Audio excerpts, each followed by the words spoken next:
Welcome friends. In this class I shall be teaching you three most important applications of chapter number 7 AD and AS model. Let us first start with the effects of a monetary expansion. Well guys, in order to understand the effect of monetary expansion, we will have two panels, one comprising of aggregate demand and aggregate supply. Here we assume that economy is already at natural level of output and thus P is equal to PE. You can show this as well because YN, beyond YN you can't go. Now beneath this we also have an ISLM model. So this is IS, this is LM, and that's a rate of interest with income. So now I shall teach you about the effect of monetary expansion. Let us first say or call this as point A. That's your equilibrium point. Okay. So now government decides, or rather central bank decides, to have an expansionary monetary policy. Well guys, we should all understand that when we say expansionary monetary policy, it means that nominal money supply, that is M, will be increased. Now the effect of this should be that if M increases, then real balance, that is MS, that's M by P, should also increase. Now if that happens, we all should understand that LM curve will shift rightward, say from LM to LM2. So where is LM2? I shall show you where is LM2. There we have LM2. Let me call it point D. Now there is one important point which you all must understand. Well, LM curve will shift rightward from LM to LM2, but if prices remain same. So that is the main thing here. When we do normal ISLM, we really do not consider the effects of change in prices, but here we have to. So if prices do not change or remain same, then LM would have shifted from LM to LM2 and A would have become D, or economy would have moved from point A to point D. Now the catch is, would the prices remain same? That we need to investigate. Well guys, if you see third step, you will quickly notice one thing. If money supply increases, rate of interest falls. Rate of interest falls, investment increases. Investment increases, AD increases. If AD increases, then prices will also increase. I shall tell you this again. If money supply increases, by implication we all understand that rate of interest must fall. If rate of interest falls, investment must increase. If investment increases, AD must increase, because AD is equal to C plus I plus G. And if AD increases, my dear friends, then P, that's price, should also increase. So what is the catch then? The catch is, क्योंकि price बढ़ गया है, since prices have increased, therefore MS, that's M by P, must fall. Therefore the LM curve shifts leftward. The LM curve shifts leftward. From where to where? Well, from LM2 to LM1. And now the onus is on you guys to crack one very important thing. So this is LM1. So what we can say is, if prices do not change, LM would have been shifted to LM2, but then prices have increased, so this LM2 would shift back to LM1. Let me call it point B. This is point B, this one. So the onus is on you guys to tell me, now due to this expansionary monetary policy, the immediate impact of the economy would be, you need to tell me, will this economy move from A to D or A to B? Considering that the prices obviously shall change, in this case will increase. So tell me, according to you, economy should move from A to D or A to B? Yes, you are right, A to B, and this is where our process gets started. So here at B we have y1. इसको मैं ऊपर तक लेके जाता हूँ. There I go, there I go, there I go, and from here I have AD1. So AD curve has been shifted. This is point B. This, my dear friends, is your P1.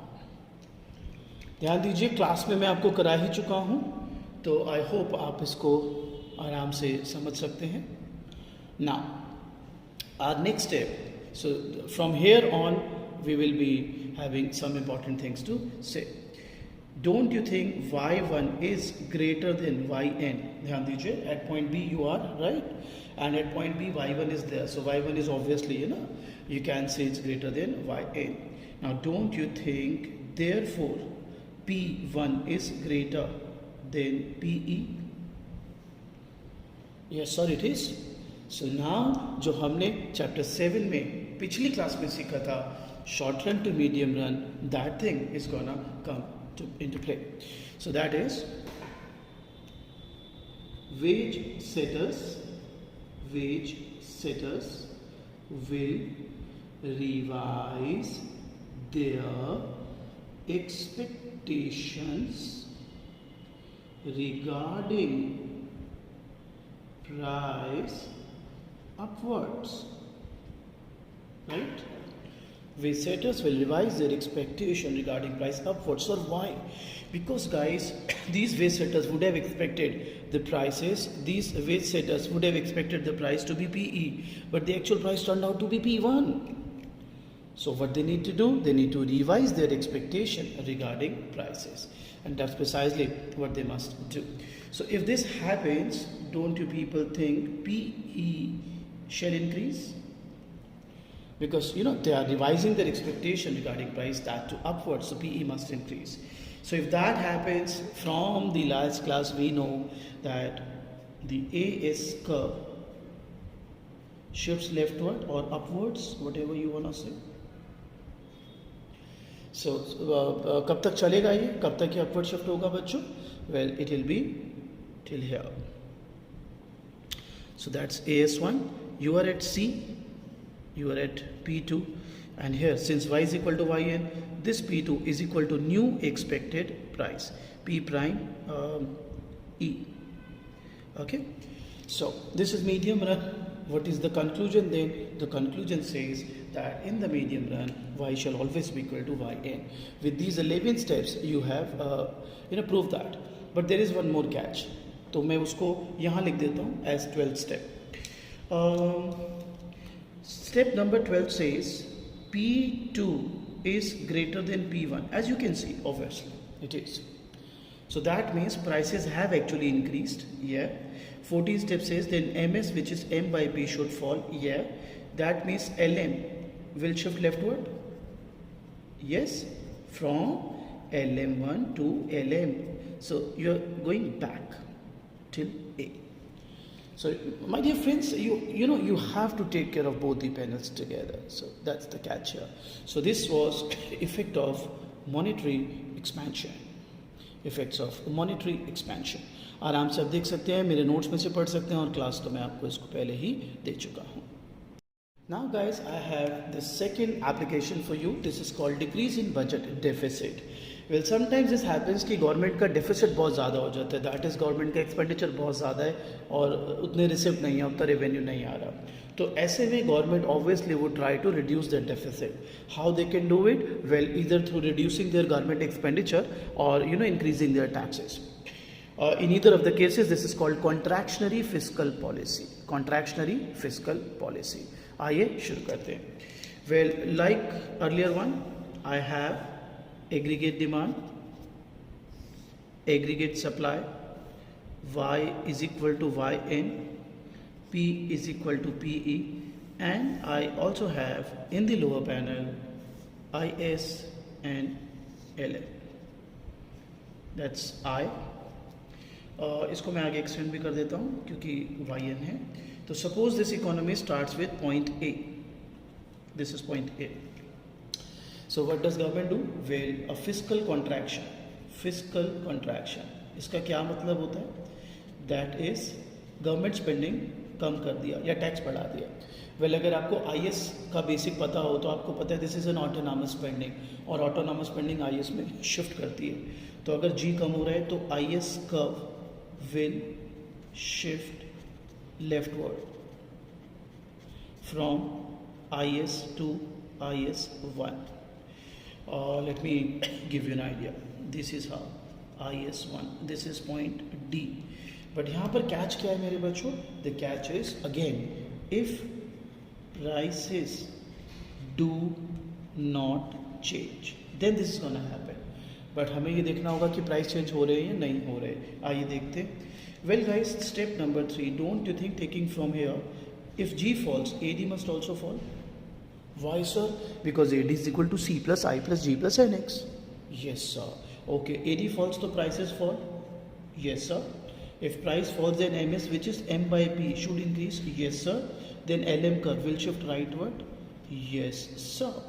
So अब आप LM curve को rightward shift करेंगे and somewhere here LM1 and you are at this point, let me call it point B. इधर लिख देता हूँ point B, this one. Okay. So the catch is, अब आपको बताना है मुझे कि आपकी इकॉनमी इस इनिशियल फिस्कल कॉन्ट्रैक्शन से ए से डी जाएगी या ए से बी। माइंडेड प्राइस तो चेंज हुए हैं सर, बी बिल्कुल।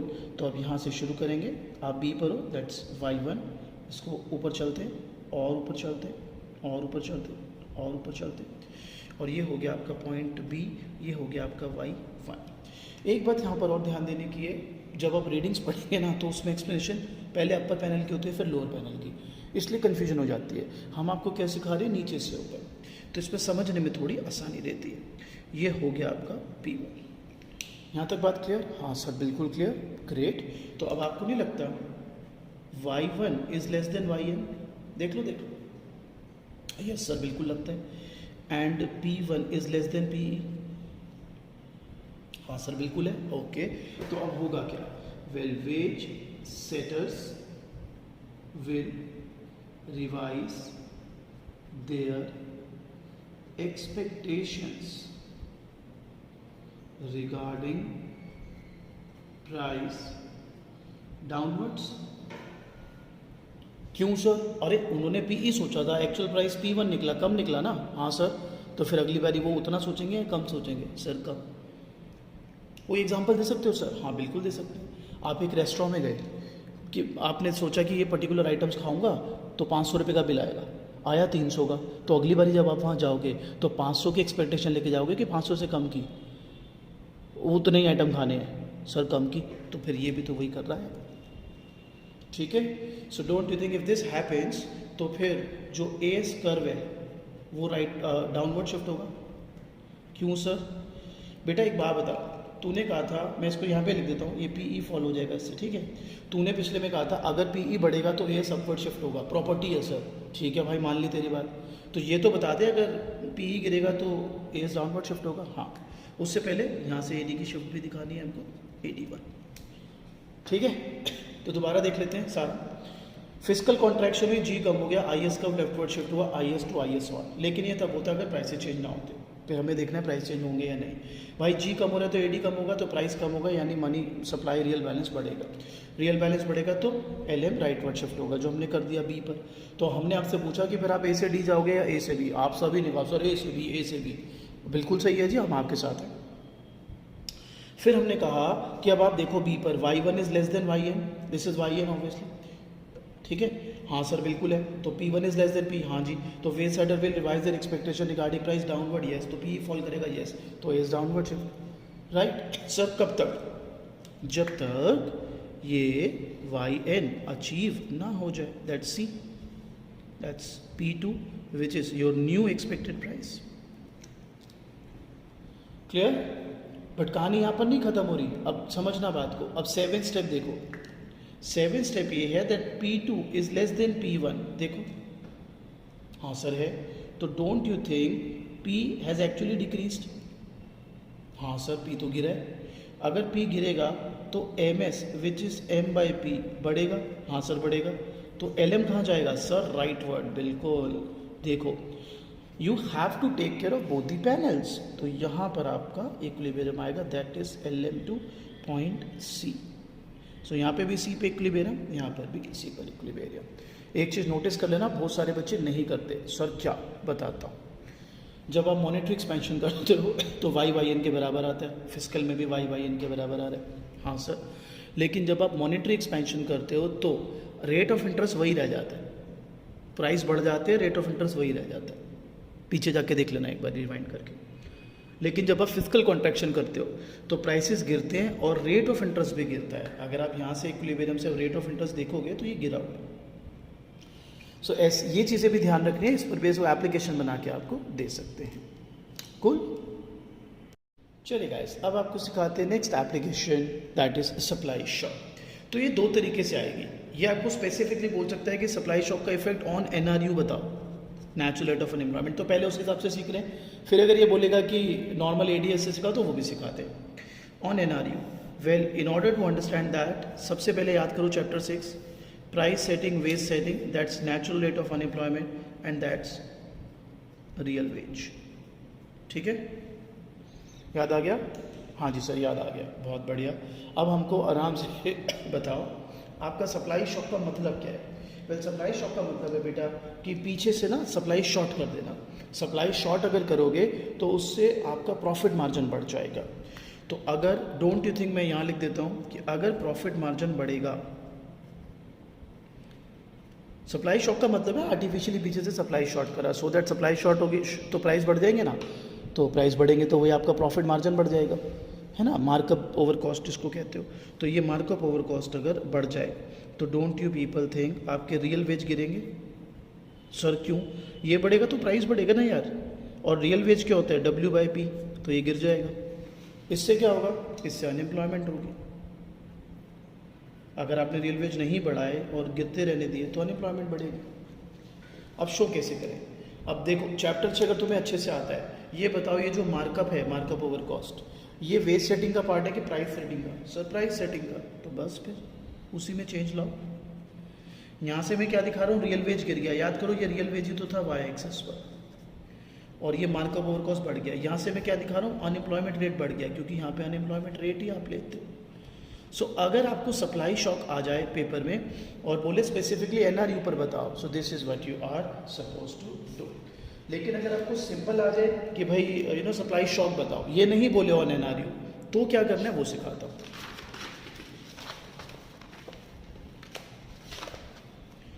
चलिए शुरू करते। वेल गाइस, एक ही पैनल बना हुआ है इसमें। ये है आपका एग्रीगेट डिमांड, ये है आपका एग्रीगेट सप्लाई। आराम से ध्यान से सीखिएगा।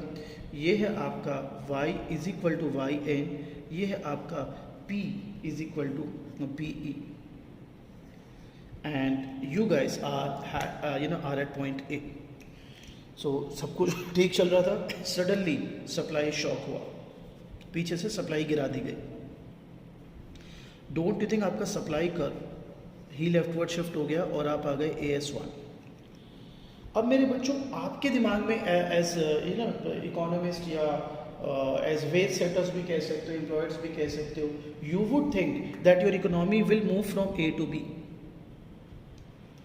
You would think that आप A से B जाओगे, A से B मूवमेंट होगी। क्यों? सिंस यहाँ पे P is equal to PE और वही नेचुरल लेवल ऑफ आउटपुट होता है वहीं पर। नहीं सर, आप एक्चुअली में C पर हो, Y1 P1। सर C पर क्यों है? बिकॉज यहाँ पर इक्विलिब्रियम है, but actually you are at C since AD is equal to AS here। अब यहाँ पे दिक्कत क्या है? दिक्कत है ना, दिक्कत ये है दैट आपका जो so called natural level of output है नया वाला, क्योंकि यहाँ पे PE के बराबर होगा, वो है YN प्राइम। अब ये नेचुरल लेवल ऑफ आउटपुट है और आपका एक्चुअल आउटपुट क्या है? Y1। So don't you think Y1 is greater than this new natural level of output? हाँ सर है। तो अब क्या होगा? इसकी वजह से P1 is greater than PE here? Yes sir. So don't you think अब wage setters wage setters will revise their expectations regarding price upwards, क्योंकि P1 is greater than PE. Yes sir. 6th step, don't you think PE will increase? Yes sir. 7th step, don't you think AS curve will shift upward? Yes sir. Till here. That's AS2 point D point P2, price P2. अब ध्यान से समझिए, आप A से D पर आए. अब एक बात समझो बहुत ध्यान से, जब आप खुद से कोई पॉलिसी मेकिंग करते हो, चाहे फिस्कल पॉलिसी चाहे मॉनेटरी पॉलिसी, तो इकोनॉमी वाई से वाई एन पर वापस आ जाएगी, Y is equal to Y N. ये ध्यान रखें बात को. लेकिन अगर कोई एक्सटर्नल शॉक आता है तो आपका natural level of output he change हो जाएगा. जब आपने मॉनेटरी एक्सपेंशन लगाया था तो वाई वाई एन के बराबर ही आया था. जब आपने फिस्कल कॉन्ट्रैक्शन लगाया था तो वाई वाई एन के बराबर ही आया था. लेकिन यहाँ पर जो हुआ है वो गवर्नमेंट की या सेंट्रल बैंक की पॉलिसी मेकिंग की वजह से नहीं हुआ, एक्सटर्नल शॉक आया है. एक्सटर्नल शॉक आपके नेचुरल लेवल ऑफ आउटपुट को ही चेंज कर देगा. सो अगर सप्लाई शॉक आता है ना के ऊपर बताओ तो पिछला वाला बताना. अगर सिंपली सप्लाई शॉक बोले this is one, this is the one. Readings में आपको लगेगा ये एस हेडिंग दिया होगा, change in the prices of oil. इसके बाद इसमें एक छोटा सा टॉपिक है shock and propagation mechanism. That's theory, आप पढ़ सकते हैं और मुझसे क्लास में डाउट्स ले सकते हैं. So this was chapter number 7 guys, done and dusted. Doubts के लिए आप मेरी क्लास में आ जाइए and this is my number. ठीक है, I add you in the WhatsApp group. Notes भी ले लेंगे आप और मेरे से डाउट्स भी ले लेंगे. Happy learning guys.